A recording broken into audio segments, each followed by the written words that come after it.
Vamos meditar no Salmo 1. Versículo 1 diz assim: Bem-aventurado o homem que não anda no conselho dos ímpios, nem se detém no caminho dos pecadores, nem se assenta na roda dos escarnecedores. Aqui a gente vê que o salmista está fazendo uma distinção, uma diferença entre o ímpio, aquele que não tem um coração entregue a Deus, que não vive para a glória do Senhor, e um crente, um salvo, né? Então vamos entender, ele começa dizendo bem-aventurado, quer dizer feliz, abençoado. É quem? É o homem que não vai andar em conselhos dos ímpios, das pessoas do mundo. Não vai ficar escutando, não vai ficar seguindo conselho, pedindo conselho para gente que não tem um coração entregue ao Senhor, que não se derramou na presença dele. Para de ouvir esse tipo de conselho. Cuidado com as redes sociais, o que as pessoas falam, porque eles vão incutir na nossa mente conceitos errados, que não são bíblicos, do que é alegria verdadeira, do que é satisfação, do que é uma pessoa bem-sucedida. O homem do mundo vai sempre se colocar no centro, tudo tem que girar em torno do ser homem, né? De nós. Temos que ter riquezas, quanto mais eu tenho, mais mostra que eu sou feliz. Cuidado com isso.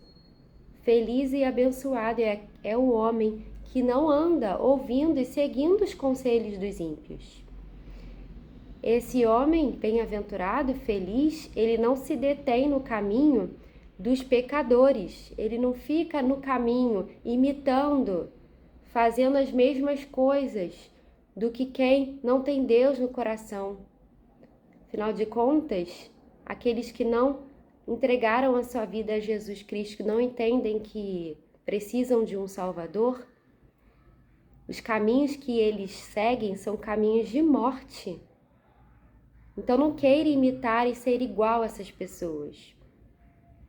E também não se assenta na roda dos escarnecedores. Então é o último estágio, né? Você não só ouve, não só tenta imitar, mas você não se assenta, quer dizer, você não fica naquele estado permanente, naquela cegueira espiritual, vivendo a vida igualzinho aos ímpios. O ímpio busca alegria e satisfação nas coisas deste mundo, nós não. Pelo contrário, o versículo 1 está dizendo que feliz é aquele que não faz essas coisas, que é diferente do mundo. O versículo 2 vai dizer: Antes, o seu prazer está na lei do Senhor, e na sua lei medita de dia e de noite. Então, muito pelo contrário, né? Muito pelo contrário, o homem e a mulher de Deus, eles são felizes porque eles têm o prazer na lei do Senhor. Aqui a gente entende como a própria palavra de Deus. O nosso prazer, a nossa alegria, a nossa satisfação tem que vir da palavra de Deus, da Bíblia.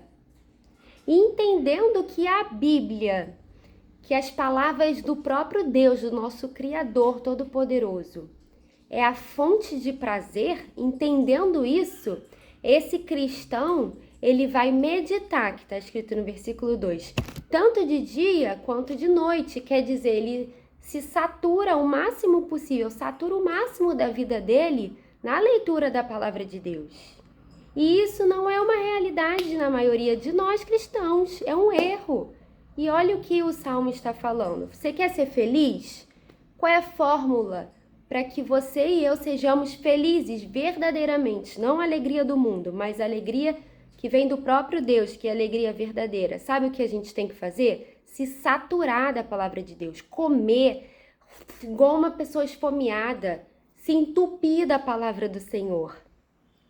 Lê e crê que aquela palavra ela é viva, ela é eficaz, ela transforma a vida, ela consola, ela traz a paz que excede todo entendimento, ela dá sabedoria, ela abre os nossos olhos, os nossos ouvidos para os nossos pecados, revela tudo aquilo de ruim que a gente precisa mudar, nos torna pessoas melhores. Esse é o poder da palavra de Deus. Então a gente precisa entender que o nosso prazer precisa estar na palavra. Não é algo natural, porque o pecado habita dentro de nós, então a tendência é a gente não querer ler a palavra de Deus, mas precisamos ter disciplina. Entendendo essa mensagem, precisamos ter disciplina e nos esforçar e dizer para o nosso pecado do nosso coração: fica quieto, mesmo com a tua preguiça, com a tua falta de vontade, com a tua desatenção, eu vou pegar e vou ler sim, porque é o meu alimento, é o meu remédio, é a minha fonte de prazer, nela eu preciso me afogar. Ela é a fonte de satisfação, a palavra de Deus. Então a gente consegue ver o que está faltando no ímpio, o que está faltando na pessoa do mundo. Ler a palavra de Deus. E nós, crentes, precisamos ler, precisamos nos preencher. Fala, Senhor, fala conosco antes da leitura. Precisamos clamar isso a Deus. Então, no versículo ainda, né? Agora pulando, no versículo 3, ele vai continuar falando desse homem de Deus, que é feliz, porque ele tem um prazer na Bíblia. Vamos ver o que vai falar no versículo 3. Ele, esse homem, é como árvore. Ele está ali juntinho do Senhor o tempo inteiro. Por isso que a gente precisa meditar na palavra de dia e de noite. Quanto maior a dificuldade da nossa vida, quanto maior o nosso sofrimento, mais ainda a gente precisa ler a palavra. Mais, leia mais, leia mais, leia mais. Né? Pare de ficar vivendo de forma rasa, e é isso que o Salmo está falando pra gente. Não se contente com tão pouco, de só abrir a Bíblia de vez em quando. Ou você está plantado ali perto do rio, ou tu está muito longe e vai sofrer, né?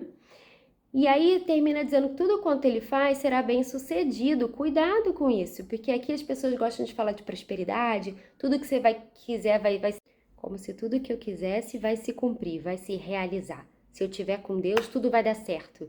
Não é isso que ele está dizendo aqui. Aqui não está tratando de questão financeira, não está tratando nada disso. Se o objetivo da vida do cristão é glorificar a Deus, viver para a glória do Senhor, cumprir o chamado que ele tem para nós, porque o viver é Cristo. Nós vivemos para Cristo, não para ser bem-sucedido, não para acumular bens, até porque Jesus não fez nada disso. A gente quer viver para a glória do Senhor, para trabalhar na seara dele, para estar disposta a adorar ao Senhor, né, aonde ele quiser. Então, quanto mais perto de Deus, quanto mais eu oro e digo, faz a tua vontade, mais a minha vontade está alinhada à vontade de Deus. E assim, tudo que eu fizer para a glória dele, o Senhor estará no controle, estará à frente e ele irá abençoar o nosso caminho. E aí no versículo 4 ele vai fazer o contrário dos ímpios, o contraste dos ímpios. Os ímpios não são assim, não são árvore plantada juntinho à água lá, a fonte de vida que é o Senhor. Os ímpios, porém, são como a palha que o vento dispersa. Não chega nem a ser uma árvore, né? Nem tem vida, é uma palha que está solta ali, não tem nenhuma, não está enraizada em nenhum lugar, não tem ninguém nutrindo essa palha. Simplesmente, se o vento bate, essa palha é distribuída, levada para longe. Essa é a vida do ímpio, que não deposita a sua confiança e o seu coração não está entregue ao Senhor Deus. Ele pode achar que está bem, que está conquistando, que está com sucesso, mas na verdade ele é palha ao vento. E esse tipo de vida a gente não pode querer, a gente não pode ter inveja, a gente não pode cobiçar esse tipo de vida. Nosso coração pecaminoso às vezes cobiça quando a gente olha a vida de algum ímpio, bem-sucedido, que tem uma vida maneira, que está viajando, a gente chega a cobiçar no nosso coração, mas a gente precisa combater esse sentimento e repreender em nome de Jesus. E lembrar das verdades da palavra de Deus, lembrar quem é o nosso Deus, lembrar quem nós somos e o propósito dessa vida aqui, que é glorificar a Deus, se alegrar em Deus, ter prazer nele. Sermos discípulos de Jesus, imitadores de Jesus, seguidores de Jesus, que pregam a palavra. Esse é o nosso propósito, até que Jesus volte, até que ele venha.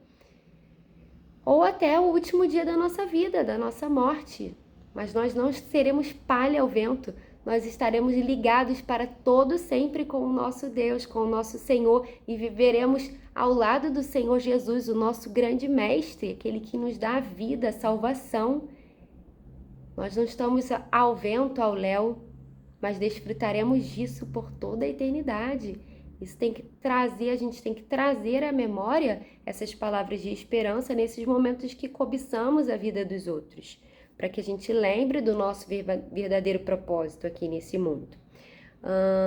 E aí ele vai dizer no 5, por isso os perversos não prevalecerão no juízo, no julgamento final. No último dia, a justiça de Deus vai ser feita, e todos aqueles que estiveram longe do Senhor, que o seu coração não colocaram os corações entregues na mão do Senhor, não viveram na dependência de Deus, não tiveram fé em Jesus Cristo, não reconheceram que são pecadores e que precisam ser salvos, esses vão perecer no dia do juízo.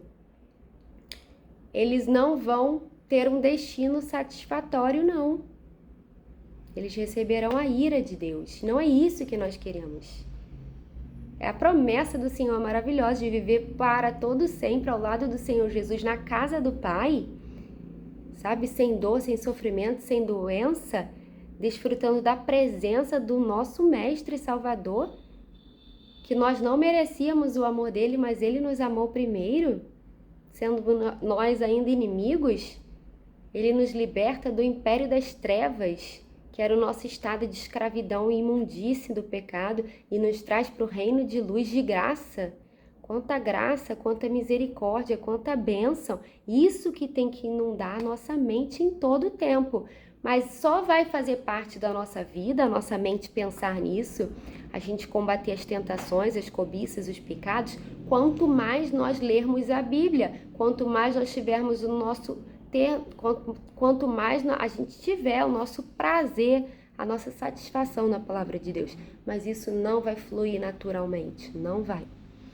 Nós precisamos orar todos os dias, dizendo: Senhor, me dá mais prazer pela palavra de Deus. Senhor, me dá mais alegria pela palavra de Deus. Senhor, me dá mais vontade de ler, Pai, a Bíblia. Me ajuda nisso, meu Deus. Agora eu não estou com vontade, agora eu não estou me sentindo bem, mas coloca essa vontade no meu coração. Me ajuda a te amar, Deus. Me ajuda a te amar mais e mais. Precisamos fazer essas orações, esse tipo de oração, diariamente, várias vezes ao dia, por causa do pecado. É a luta do pecado que nós temos dentro de nós. Não é naturalmente assim, eu acordei hoje, estou amando a palavra de Deus, minha satisfação, meu prazer maior é nela. Não, a gente tem que lutar por isso. Lute por isso, lute por isso. E aí o 6 termina dizendo: porque o Senhor, Ele conhece o caminho dos justos. O nosso Deus, Ele tudo sabe, Ele é onisciente, Ele conhece todas as coisas, Ele conhece o nosso coração. Tudo que nós estamos pensando, planejando. E Ele diz que Ele conhece tanto o caminho dos justos quanto dos ímpios. E o ímpio, ele vai perecer. Deus te conhece, Deus me conhece no mais profundo do nosso coração. E isso tem que nos fazer temer a Deus. Porque o nosso coração é podre, é pecador. E Ele conhece o mais íntimo, os mais podres dos nossos pensamentos. E mesmo assim Ele nos ama. Mesmo assim Ele nos perdoa. Mesmo assim Ele nos dá uma nova chance. Isso é bênção demais. Louvado e engrandecido seja o nome de Deus. Motivo de alegria. Mesmo em meio à tristeza, motivo de alegria. Então a gente viu nesse salmo que Deus, Ele é o nosso sustento, Ele é o nosso provedor. Ele é como a fonte de água que alimenta a árvore que somos nós, mas nós temos que estar plantados próximos a Ele, né? Temos que ter o prazer na lei de Deus, buscar essa lei, meditar nela, estar próximo dessa fonte que é o nosso Deus, fonte de prazer, fonte de alegria. Então vimos que Deus, Ele nos sustenta, Ele é a fonte de alegria, Ele é a fonte de prazer, e que nosso Deus, Ele é onisciente, Ele tudo sabe, Ele tudo conhece, Ele tudo vê. Por isso precisamos nos prostrar diante da santa presença do nosso Senhor, clamar a Ele por misericórdia, confessar os nossos pecados a Ele e mudar de vida. Buscar uma vida em obediência ao Senhor. diariamente. Isso é possível. Tudo isso é possível, ter alegria em Deus, ter satisfação em Deus, estar nele, graças ao que Jesus Cristo fez por nós, morrendo na cruz. Ele nos dá acesso a Deus novamente. Glórias sejam dadas ao Senhor. Medita mais nisso, busque mais ao Senhor e vamos orar pedindo que o nosso prazer venha da Bíblia verdadeiramente. Amém.